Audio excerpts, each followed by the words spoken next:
அமெரிக்க படையினர் திடீரென ஒரு அதிரடி தாக்குதல் ஒன்றை நடத்தி கார்க் தீவினை கைப்பற்றக்கூடும் என்று சொல்லி பரவலாக எல்லா ஊடகங்களையும் செய்தி சொல்லப்பட்டது. ஏன்னு சொன்னால் கார்க் தீவு மிக முக்கியமானது, அதை பிடிக்க போகிறார்கள் என்று சொல்லி. ஆனால் நான் நேற்று வந்து ஒரு காணொளி போட்டிருந்தேன். நான் அதில் தெளிவாக சொல்லியிருந்தேன், கார்க் தீவு பக்கம் போகிறதே மிக மிக ஆபத்தானது, அதை பிடிக்கிற நோக்கம் அவர்களுக்கு இருக்கிற மாதிரி தெரியலை, இருந்தாலும் செய்திகள் அடிபட்டு கொண்டிருக்கன்னு சொல்லி நேற்றைய காணொலியில் விரிவாக விளக்கமாக பார்த்துருந்தாங்க தானே. இப்போ பார்த்தீங்கன்னு சொன்னால் இன்றைக்கு பிபிசி அது சம்பந்தமாக ஒரு செய்தி ஒன்று போட்டிருக்கிறார்கள். அதாவது கார்க்கை பிடிக்க போகிறோம், கார்க் தீவை பிடிக்க போகிறோம்னு சொல்லி செய்திகள் தானே. இது ஒரு டைவர்ஷனாக இருக்கலாம், ஒரு திசை திருப்பு முயற்சியாக இருக்கலாம். அமெரிக்கா வேறு எங்கேயோ இலக்கு வைக்கிறது, ஆனால் அதை திசை திருப்புறதுக்காக கார்க் தீவை பற்றி பேசப்படுது என்று சொல்லி. ஏன்னு சொன்னால் கார்க் தீவை பற்றி கதைச்சா எல்லாருமே ஈஸியாக நம்புவார்கள். ஏனென்றா ஈரானுக்கு மிக மிக முக்கியமான ஒரு தீவு, எனவே அந்த தீவை கைப்பற்றுவார்கள் போலாம் கிடக்கு என்று சொல்லி நாங்கள் நம்புவோம் தானே. அதுக்காக இந்த டைவர்ஷன் செய்யப்படுது என்று சொல்லியும், ஆனால் அமெரிக்காவினுடைய உண்மையான குறி வேறு எங்கேயோ இருக்கு என்று சொல்லியும் பிபிசியில் செய்தி போடப்பட்டிருக்கிறது. பிபிசியினுடைய அந்த செய்தியில அந்த வேற ஒரு இடம், அந்த இன்னும் ஒரு இலக்கு எது என்று சொல்லி தெளிவாக சொல்லப்படையில, இருந்தாலும் ஒரு சில தீவுகளினுடைய பெயர்கள் போடப்பட்டிருக்கிறது. அதை நாங்கள் அலசி பார்த்தா அதுக்குள்ள ஒரு மாய தீவு, ஒரு மந்திர தீவு, ஈரானுக்கு மிக மிக முக்கியமான ஒரு தீவு ஒன்று அங்கே இருக்குது. அந்த தீவை பற்றி தான் இன்றைக்கு இந்த காணொலியில் விரிவாக விளக்கமாக பார்க்க போகிறோம். அந்த தீவினுடைய பேர் கேசம் ஐலண்ட், கேசம் தீவு என்று சொல்லி. ஸ்ட்ரைட் ஆஃப் ஹோர்முஸ் இருக்கு தானே, அதுக்கு பக்கத்தில் இருக்கக்கூடிய மிக முக்கியமான ஒரு தீவு. எனவே அந்த தீவில் வேறு என்னென்ன விஷயங்கள் எல்லாம் இருக்குது, அது ஏன் ஒரு மந்திர தீவு, அது ஏன் ஒரு மாய தீவு, அது ஏன் ஈரானுக்கு மிக மிக முக்கியமானது பார்க்கலாமா? கார்க் தீவினுடைய மொத்த நீளம் பார்த்தீங்கன்னு சொன்னால் ஒரு 8 கிலோமீட்டர்லேருந்து ஒரு 10 கிலோமீட்டர் தான், அவ்வளோதான். நாங்கள் சும்மா நடந்தே போகலாம், வாங்கலன் காற்று வாங்குவோம் என்று சொல்லி போட்டு நடந்தே போகலாம். ஏனென்றால் அவ்வளவு சின்ன தீவு தான் கார்க் தீவு. எங்களுக்கு தெரியும் கார்க் தீவில் எண்ணெய் உற்பத்தியோ அல்லது வேறு எந்த விதமான உற்பத்தியோ கிடையாது.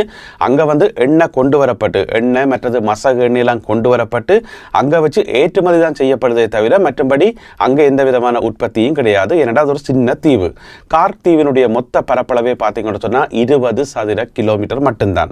ஆனால் நாங்கள் பார்க்க போகிற இன்றைய தீவு, இந்த மந்திர தீவு இருக்குத்தானே, கேசம் ஐலண்ட், அதனுடைய பரப்பளவே பார்த்தீங்கன்னு சொன்னால் 1500 சதுர கிலோமீட்டர், அவ்வளவு பரப்பளவானது. அதனுடைய நீளம் பார்த்தீங்கன்னு சொன்னால் 135 கிலோமீட்டர் நீளமானது, 135 கிலோமீட்டர். அகலம் பார்த்தீங்கன்னு சொன்னால் சில இடங்களில் 10 கிலோமீட்டர் இருக்கும், சில இடங்களில் 35 கிலோமீட்டர் வரைக்கும் அகலம் இருக்குது. அந்த தீவினுடைய வடிவத்தையே பார்த்தீங்கன்னு சொன்னால் இப்போ நீங்கள் படத்தில் பார்க்குறீங்க, ஒரு நீளமான ஒரு மீன் வடிவத்தில் இருக்கும் என்று வைங்களன், ஒரு மீன் போல இருக்கும் என்று வைங்களன். அதாவது ஹோர்முஸ் நீரிணைக்கு பக்கத்தில் பெர்சியன் கடல்ல நீந்தி கொண்டு போற ஒரு மீன் என்று நாங்கள் சொல்லுவோம். இதுதான் அந்த கேசம் ஐலண்ட். சரி, இந்த கேசம் ஐலண்டை பற்றி பார்க்க முதல் இதுக்கு சுத்த வர இன்னும் நிறைய தீவுகள் இருக்குது. இப்ப நாங்கள் ஹோர்முஸ் நீரிணையை பற்றி கதை கேட்குள்ள, ஓகே, அதுல ஒரு நீரிணை இருக்குது, அது ஈரானுடைய கட்டுப்பாட்டுக்குள்ள இருக்குது, அது ஒரு குறுகலான ஒடுங்கிய கடல் பகுதி, அதுக்கெல்லாம் கப்பல்கள் எல்லாம் போயிட்டு வாரது, இப்படித்தானே நாங்கள் விளங்கி வச்சிருப்போம். ஆனால் அது மட்டும் இல்லை, அந்த நீரிணை அந்த பகுதியிலேயே பார்த்தீங்கன்னு சொன்னால் எக்கச்சக்கமான தீவுகள் இருக்குது, குட்டி குட்டியாக நிறைய தீவுகள் இருக்குது. ஈவன் ஹோர்முஸ் என்ற பெயர்லேயே ஒரு தீவு ஒன்று இருக்குது, ஹோர்முஸ் தீவண்டு ஒரு குட்டி தீவு ஒன்று இருக்குது. அதுக்கு பக்கத்தில் பார்த்தீங்கன்னு சொன்னால் இன்னும் ஒரு மிக மிக முக்கியமான தீவு லராக் என்று சொல்லப்படுற ஒரு தீவு.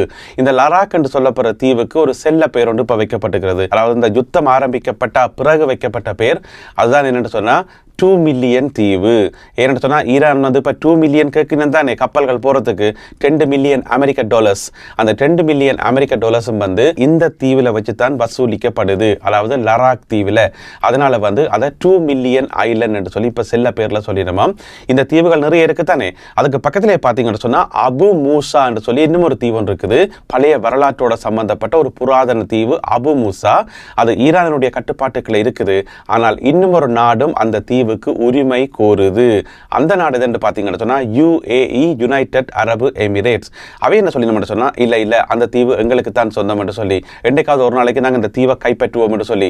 எப்படி இலங்கைக்கும் இந்தியாவுக்கு நடுவில் கச்ச தீவு என்ற ஒரு தீவு அடிக்கடி செய்திகளில் அடிபடுமோ, அடிக்கடி அரசியல் மேடைகளில் அடிபடுமோ, அதே மாதிரி தான் இந்த அபு மூசா தீவு ஈரானுக்கும் யுனைடெட் அரபு எமிரேட்ஸுக்கும் இடையில அடிக்கடி சில முரண்பாடுகளை உருவாக்குற தீவு. ஸ்டில் அது ஈரானுடைய கட்டுப்பாட்டுகள் தான் இருக்குது.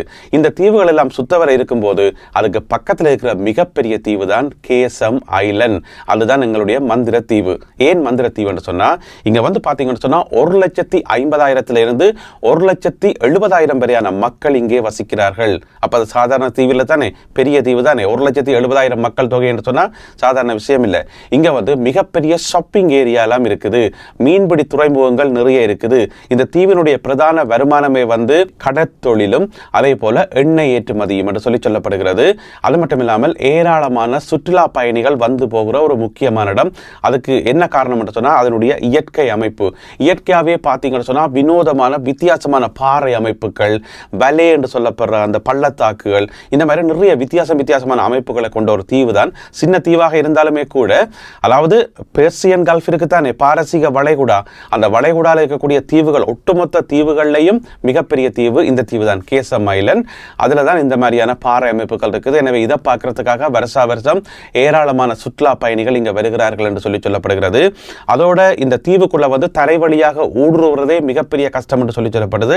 ஏன்னு சொன்னா அப்படியே நீங்க கப்பல்ல வந்து கரையில இறங்கினோன்னு பாத்தீங்கன்னு சொன்னா செங்குத்தாக பெரிய மலைகளும் பாறைகளும், அதை தாண்டி அங்கால உள்ளுக்குள்ள போறது, சிட்டிக்குள்ள போறதே வந்து பெரிய கஷ்டம் என்று சொல்லி சொல்லப்படுது.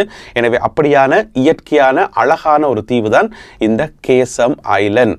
இங்க பாத்தீங்கன்னு சொன்னா பெரிய காடுகளும் இருக்காம், புதர் காடுகளும் இருக்காம். அது ஒரு பக்கம். இன்னொரு தகவலை கேட்டா நீங்க கட்டாயம் ஆச்சரியப்படுவீங்க. இங்க வந்து ஒரு விமான நிலையம் ஒன்று இருக்குது. அதுவும் வந்து சாதாரண விமான நிலையம் இல்ல. ஏன்னு சொன்னா தெஹ்ரான்ல இருந்து இங்க வரத்துக்கும் இங்க இருந்து தெஹ்ரானுக்கு போறதுக்கும் அப்படிப்பட்ட ஒரு சின்ன ஏர்போர்ட் இல்ல. அது வந்து சர்வதேச விமான நிலையம், இன்டர்நேஷனல் ஏர்போர்ட். அதுவும் இந்த தீவில் இருக்குது.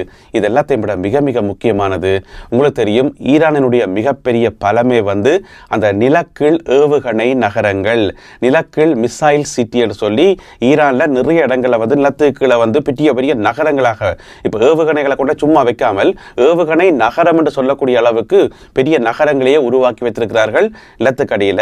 ஈரான்ல எந்தெந்த இடங்கள்ல எல்லாம் இப்படியான ஏவுகணை நகரங்கள் நிலத்துக்கடியில இருக்கு என்று சொல்லி ஒரு பட்டியல் ஏற்கனவே வெளியானது. அது சம்பந்தமான வீடியோக்கள் வெளியாகி இருக்குது.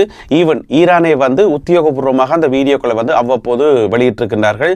எங்கள்கிட்ட இந்த மாதிரியான நகரங்கள் எல்லாம் இருக்குன்னு சொல்லி, நிலத்துக்கடியில ஏவுகணை நகரங்கள் இருக்குன்னு சொல்லி. இப்ப ஆச்சரியமான செய்தி என்று சொன்னா, அப்படிப்பட்ட ஒரு ஏவுகணை நகரம் இந்த தீவிலையும் ஈரான் அமைத்து வைத்திருக்கிறது என்று சொல்லி பரவலாக நம்பப்படுது. ஆனா இதுவரைக்கும் உத்தியோகபூர்வமாக அதை உறுதிப்படுத்தப்படையில. அது மட்டும் இல்லாமல் இந்த தீவுல வந்து ஏவுகணைகள், ட்ரோன்கள் உற்பத்தி சாலைகள் எல்லாமே வந்து நிலத்துக்கு அடியில செயல்படுவதாக சொல்லப்படுகிறது. எனவே இந்த தீவுல வந்து நிலத்துக்கு மேல ஒரு நகரம் இருக்கிற மாதிரி நிலத்துக்கு கீழேயும் ஒரு நகரம் இருக்குன்னு சொல்லி பரவலாக எதிர்பார்க்கப்படுது. அதுதான் ஏவுகணை நகரம்.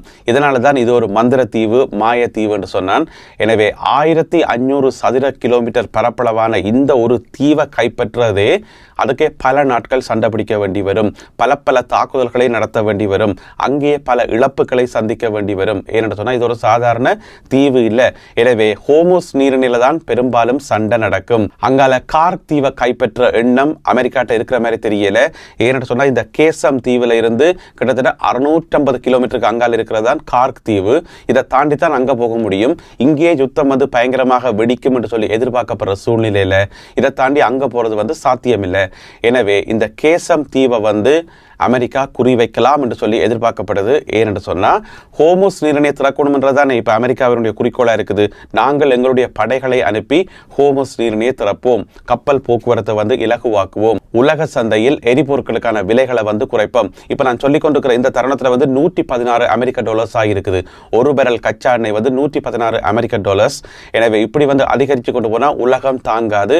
அந்த ஹோர்முஸ் நீரிணையை வந்து அமெரிக்கா போய் திறக்கணும் என்று சொன்னா, தங்களுடைய கட்டுப்பாட்டுக்குள்ள கொண்டு வரணும் என்று சொன்னா, தனி அந்த ஹோர்முஸ் நீரிணைக்கு பக்கத்துல போய் நின்றா சரியா இல்ல, அக்கம் பக்கத்தில் இருக்கக்கூடிய எல்லா தீவுகளும் வந்து கைப்பற்றப்படணும். அதிலே மிக முக்கியமாக அங்க இருக்கக்கூடிய மிகப்பெரிய தீவாகிய கேசம் தீவு வந்து கைப்பற்றப்படணும். அதுவே மிகப்பெரிய ஒரு ஆபத்தான இராணுவ நடவடிக்கையாக இருக்கும் என்று சொல்லி சொல்லப்படுகிறது. எனவே என்னதான் நடக்க போகுது என்பதை நாங்கள் பொறுத்திருந்தான் பார்க்கணும். அமெரிக்காவினுடைய திட்டம் என்ன, எப்படி இதை சாதிக்க போகின்றார்கள், எந்த பகுதியை தாக்க போகின்றார்கள், பெரும்பாலும் கார்க் தீவு பக்கம் போறதுக்கு வாய்ப்பில்லை. எனவே பொறுத்திருந்து பார்ப்போம் என்னதான் நடக்க போகுது என்று சொல்லி. மேலதிக தகவல்களுக்காக காத்திருப்போம். கடைசியா ஒரே ஒரு குட்டி தகவல், நாங்கள் சொல்றது தான் இந்த ஹோர்முஸ் நீரிணை என்று சொல்லி உங்களுக்கு ஒரு கேள்வி வரலாம். அது என்ன ஹோர்முஸ் அப்படின்னா என்ன என்று சொல்லி. ஹோர்முஸ் என்று சொன்னா பழைய மொழியில, பழைய பாரசீக மொழி நினைக்கிறேன், பழைய மொழியில வந்து கடவுள் என்று அர்த்தமாம். எனவே கடவுளின் நீரிணை, அதுதான் ஸ்ட்ரைட் ஆஃப் ஹோர்முஸ்.